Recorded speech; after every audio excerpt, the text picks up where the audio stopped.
Good morning students. कैसे हैं आप सब? उम्मीद है अच्छे से होंगे, अपनी पढ़ाई जोर शोर से कर रहे होंगे। हम स्टडी करें करंट इलेक्ट्रिसिटी की।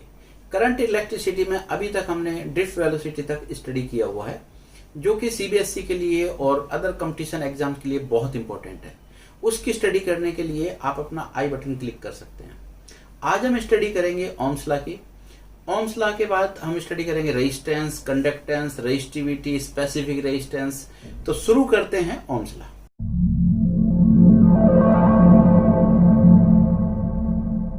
स्टूडेंट, ओम्स लॉ की बात कर रहे हैं तो ओम्स लॉ हमारा स्टेट करता है the according to the Ohm's law current I flowing through the conductor is directly proportional to the potential difference V applied across the end of the conductor।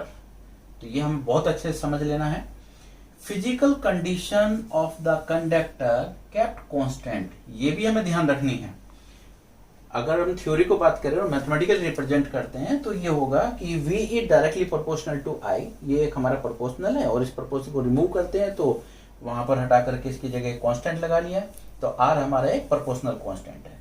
हम ओम्स लॉ का drive करना सीख रहे हैं, तो इसके लिए हमने कंसीडर किया है कि यहाँ पर एक कंडक्टर कंसीडर किया जिसका लेंथ है L, क्रॉस सेक्शन A, और इसके एंड पर हमने एक पोटेंशियल डिफरेंस V अप्लाइड कर दिया है। तो हमें यहाँ पर एक बात पता है कि जब कंडक्टर हम लगाएंगे तो एक पॉजिटिव साइड होगा, एक नेगेटिव साइड होगा, तो इसके बीच में एक इलेक्ट्रिक फील्ड सेटअप हो जाएगा। तो इलेक्ट्रिक फील्ड सेटअप हुआ तो यहाँ हमें एक रिलेशन याद है और हमने पहले स्टडी किया हुआ, वो रिलेशन ये है E is equal to V over L।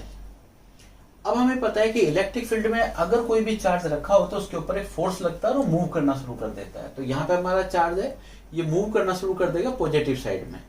तो जैसे ही चार्ज एक डायरेक्शन में चलेगा तो ये एक वेलोसिटी एक्वायर करता है और उसको हमने एक नाम दिया हुआ था, उसको हम बोलते हैं ड्रिफ्ट वेलोसिटी।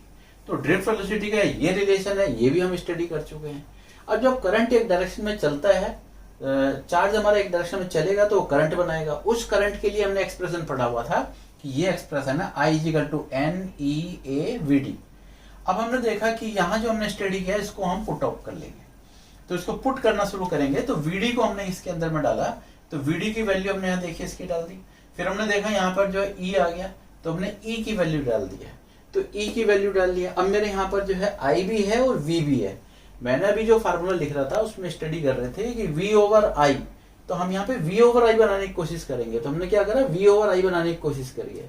तो V ओवर I बनाया तो बाकी सब कुछ जो है वो दूसरी साइड में चला जाएगा और यहाँ से हमारे पास आ जाएगा ML ओवर NA E² टॉ। और ये जो है ये हमने पढ़ा था, ये क्या होता है, कांस्टेंट होता है। तो ये हमारा कांस्टेंट है और इसी की हम स्टडी करेंगे। आगे हम इसकी बात करेंगे। स्टूडेंट, ये मैंने आपको समझा दिया है, लेकिन एग्जाम में कैसे लिखना है इसके लिए आपको नोट्स मिलेगा और डिस्क्रिप्शन में मिल जाएगा।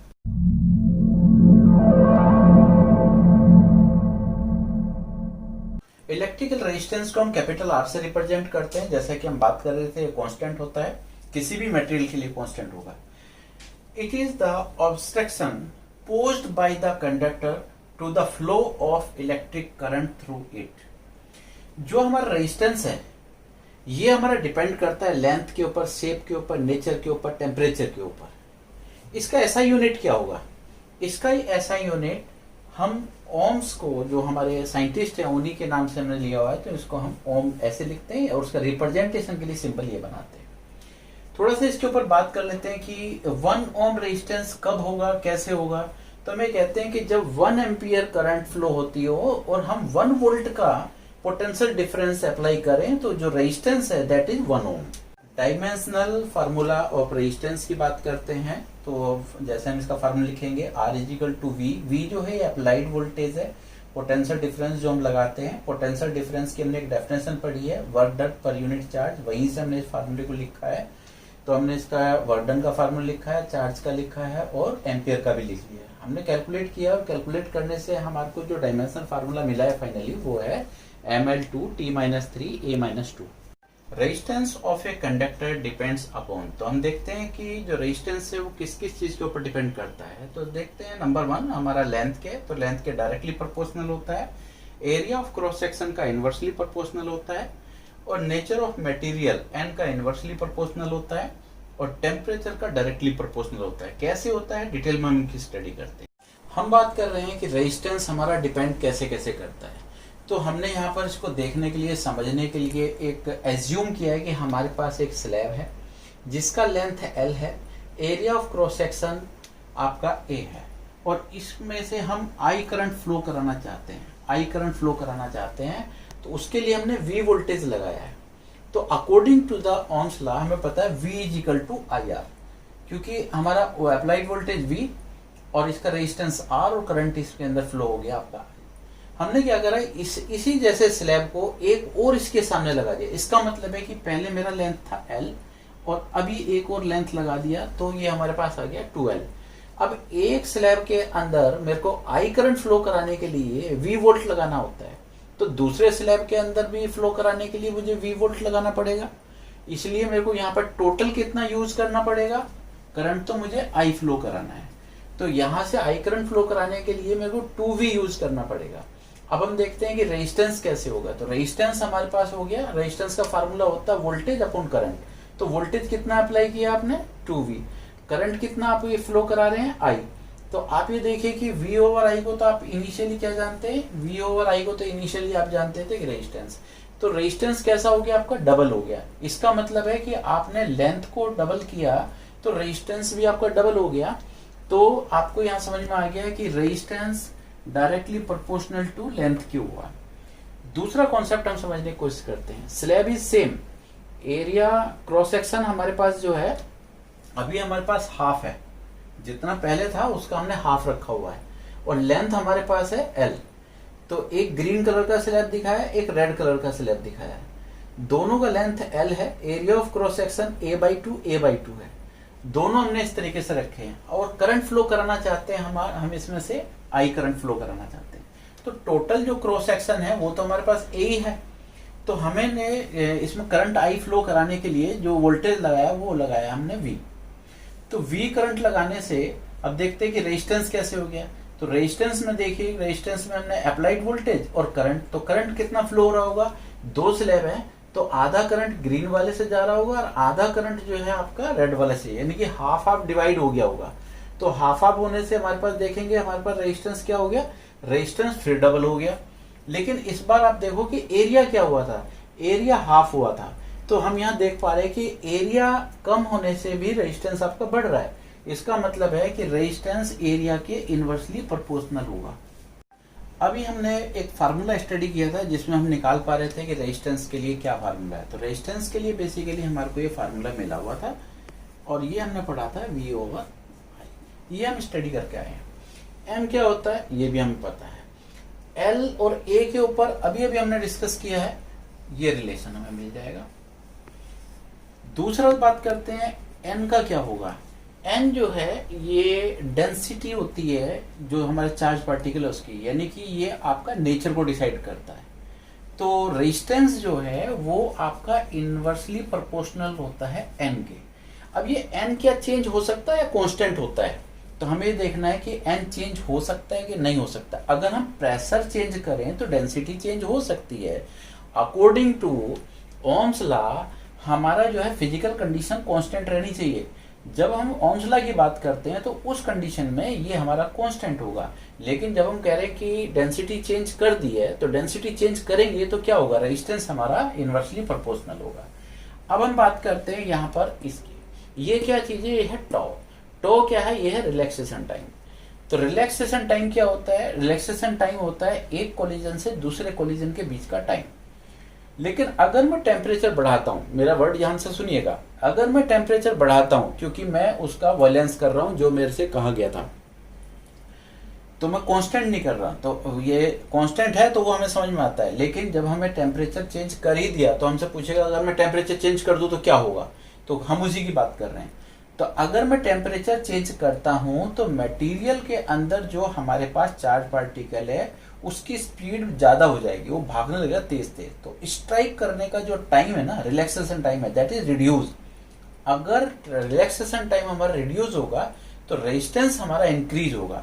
तो मुझे यहाँ पे एक बात समझ में आती है कि रेजिस्टेंस जो है ये आपका रिलैक्सेशन टाइम का इनवर्सली प्रोपोर्शनल होगा। हम बात करते हैं IV ग्राफ की।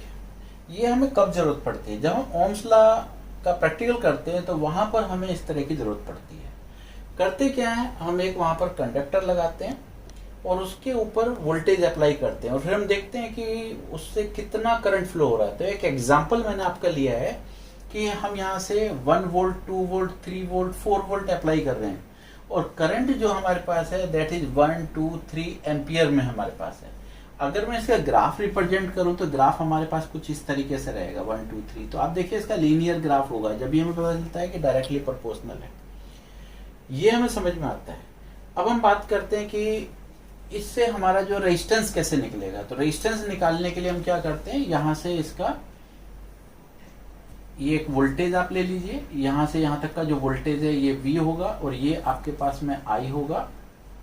इसको मेजर करके और ग्राफ से निकाल के इस फार्मूले में रेजिस्टेंस निकाल सकते हैं।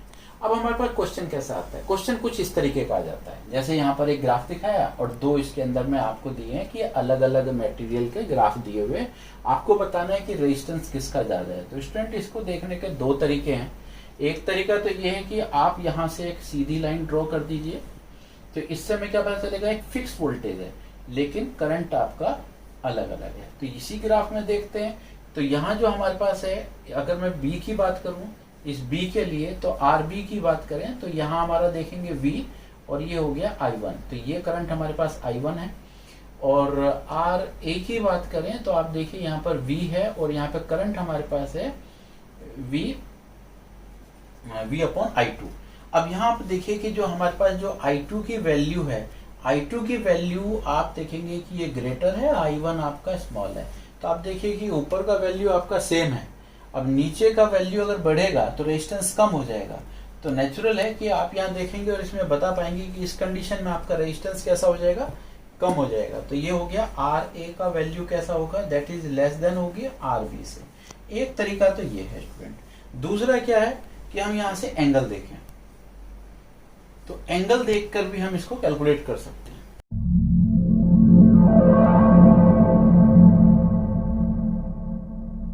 अब हम बात करते हैं इलेक्ट्रिकल रेजिस्टिविटी की, जिसको हम स्पेसिफिक रेजिस्टेंस भी बात करते हैं और इसे हम रो से रिप्रेजेंट करते हैं।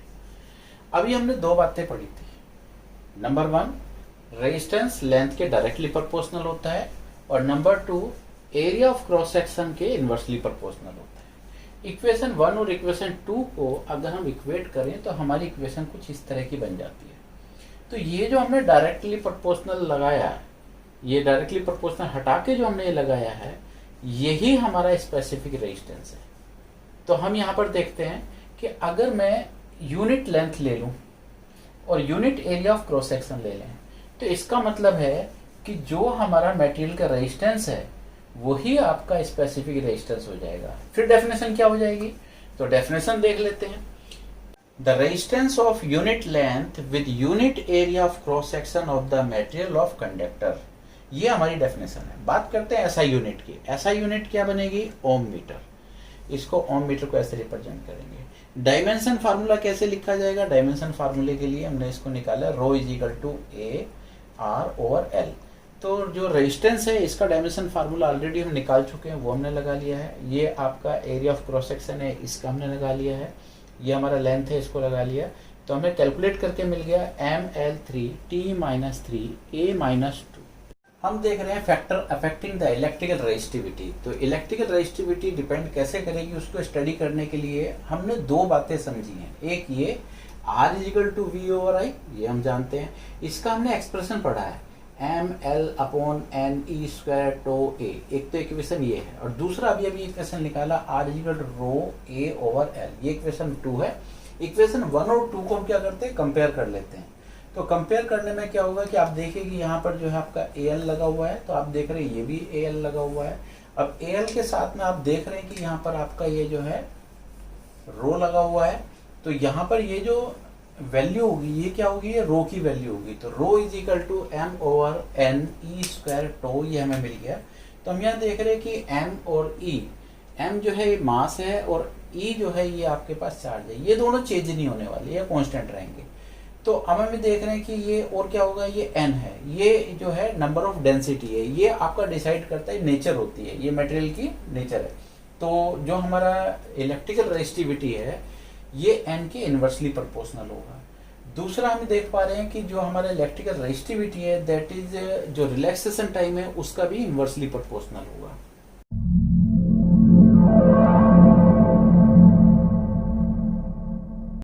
करंट डेंसिटी को कैपिटल जे से रिप्रेजेंट करते हैं। डेफिनेशन कुछ इस तरीके से है, current density defined as the amount of current flowing per unit area of the conductor. Mathematical लिखेंगे तो लिखेंगे J is equal to I over A. I हमारा करंट है, एम्पियर में लिखा जाएगा, ए आपका एरिया है तो मीटर स्क्वायर में लिखा जाएगा। ऐसा यूनिट बन जाएगी इसका एम्पियर मीटर इनवर्स टू। ये जो करंट डेंसिटी है ये आपकी स्केलर क्वांटिटी होती है। क्वेश्चन हमारे पास ये भी आता है कि रिलेशन बताइएगा करंट डेंसिटी और ड्रिफ्ट वेलोसिटी के अंदर रिलेशन निकालिए। तो उसके लिए हम क्या करते हैं, पहले हम ये रिलेशन जानते हैं, I is equal to N E A V D. हम कुछ भी नहीं करते, हम यहाँ से ए को उठा करके इसके नीचे ले जाएं तो ये आपका जो इक्वेशन बनेगा ये जे बन जाएगा और रिमेनिंग पार्ट जो आपका बच जाएगा तो ये हमारा रिलेशन मिल जाएगा J is equal to N E V D.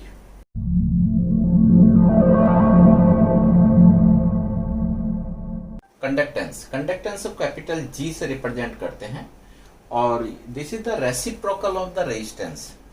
G is equal to 1/R। हम इसे बड़ा आसानी से समझ सकते हैं, अगर किसी भी मटेरियल का रेजिस्टेंस ज्यादा होता है तो उसमें से करंट कम फ्लो होता है, अगर रेजिस्टेंस कम है तो उससे करंट ज्यादा फ्लो होगा और यही रिलेशन हमारा जो है कंडक्टेंस होता है। ऐसा यूनिट की बात करें तो इसको हम ओम्स का इनवर्स लिखेंगे तो ओम इनवर्स, या फिर हम इसको ओम का उल्टा लिखना शुरू करें तो ये मोह बन जाएगा, या फिर हम इसको साइमन एस से रिप्रेजेंट करते हैं।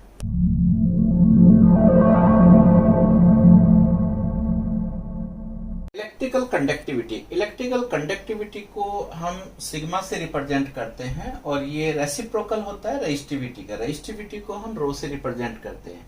रेजिस्टिविटी का जो हमारी एसआई यूनिट होती है वो होती है ओम मीटर और इसका रेसिप्रोकल देखें तो हमारा कंडक्टिविटी की जो यूनिट बनेगी वो बनेगी ओम इनवर्स मीटर इनवर्स, या हम ऐसे कह सकते हैं मोह मीटर इनवर्स या फिर साइमन मीटर इनवर्स। अब हम देखते हैं कि डिपेंड किसके ऊपर करता है। तो जो कंडक्टिविटी है that is directly proportional to N. N जो है नेचर को रिप्रेजेंट करता है और एन जो है ये number of density of charge है। और दूसरा हम देख रहे हैं कि जो हमारे पास कंडक्टिविटी है that is directly proportional to tau. Tau हमारा रिलैक्सेशन टाइम है, अगर हम यहाँ देखें तो ये आपका इनवर्सली प्रोपोर्शनल टू टी के होगा। तो क्योंकि जो हमारे पास रिलैक्सेशन टाइम है उसका टेम्परेचर के साथ में इनवर्सली प्रोपोर्शनल का रिलेशन होता है।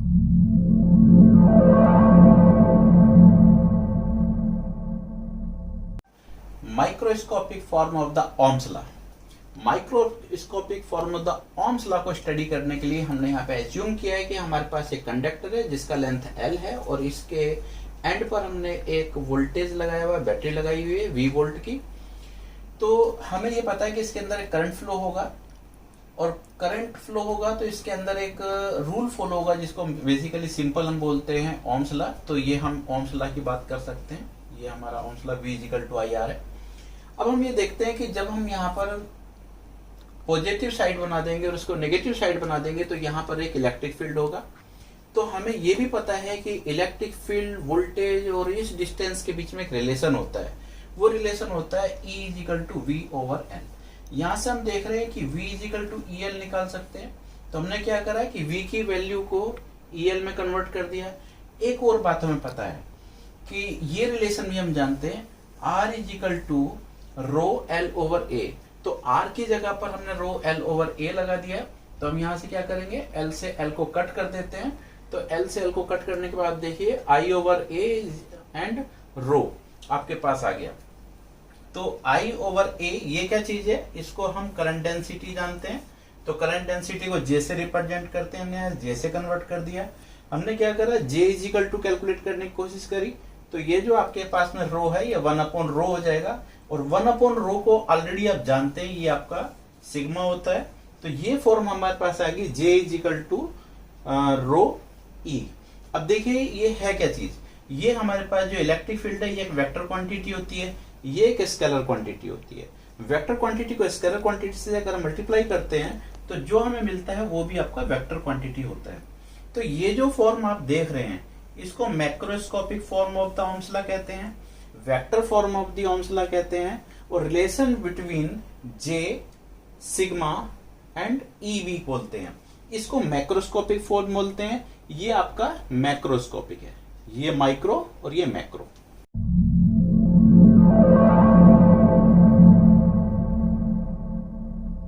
Limitation of Ohm's law. Limitation of Ohm's law को देखने के लिए हमें देखना है कि ओम्स लॉ बेसिकली फेल कहाँ होता है, उसको हमें देखना है।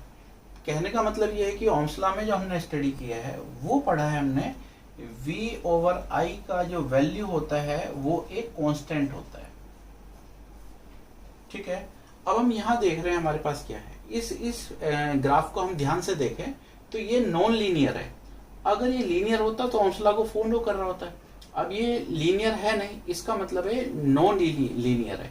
अब ये नॉन लीनियर है तो इसको हम थोड़ा सा समझ लेते हैं। बेसिकली हमारा एक फार्मूला होता है H = I²RT। तो आप यहाँ देखिए, जैसे ही हम यहाँ पर करंट बढ़ाते हैं तो हीट बढ़ना शुरू हो जाता है, और हीट बढ़ने से आप देखेंगे कि जो हमारा रिलैक्सेशन टाइम है वो डिक्रीज होगा, और रिलैक्सेशन टाइम डिक्रीज होता है तो रेजिस्टेंस आपका इंक्रीज हो जाता है, जिसकी वजह से हमारा ये ग्राफ जो है नॉन लीनियर है, और आप देख रहे हैं इससे हो गया। आप सेकंड पॉइंट को देखिए। सेकंड पॉइंट में आप देख रहे हैं कि हमारे पास यहाँ पर जो है वोल्टेज और करंट का एक रिलेशन आप देख रहे हैं, ये आपका नॉन लीनियर है, पॉजिटिव डायरेक्शन में भी और नेगेटिव डायरेक्शन में भी। तो हम यहाँ देख पा रहे हैं कि जो हमारा रिलेशन है वो बेसिकली ये वोल्टेज के साइन के ऊपर डिपेंड है। और ये जो ग्राफ आपको देखने के लिए मिलेगा ये आपको डायोड में मिलेगा। तो जहां हम सेमीकंडक्टर स्टडी कर रहे होंगे वहां हमें ये अगले लेसन में हम आगे फर्दर पढ़ पाएंगे इसको। थर्ड वाले को देखते हैं। थर्ड वाले में आप देखिए इसका ग्राफ जो है कुछ अलग ही शेप का है। अब ये जो आप देख रहे हैं इसमें हम क्या दिखाने की कोशिश कर रहे हैं, हम ये देख रहे हैं कि आपका एक ही करंट के लिए डिफरेंट वोल्टेज है। ठीक है ना।